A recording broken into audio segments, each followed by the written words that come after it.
सा चण्डिकाखिलजगत्परिपालनाय नाशाय चाशुभभयस्य मतिं करोतु।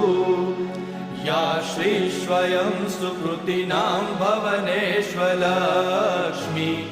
पापात्मनां कृतधियां हृदयेषु बुद्धि श्रद्धा सतां कुलजनप्रभवस्य लज्जा तां त्वां नताः स्म परिपालय देवि विश्वम्। किं वर्णयाम तव रूपमचिन्त्यमेतत् किं चातिवीर्यमसुरक्षयकारि भूरि किं चाहवेषु चरितानि तवानियानि सर्वेषु देवसुरदेवगणादिकेषु।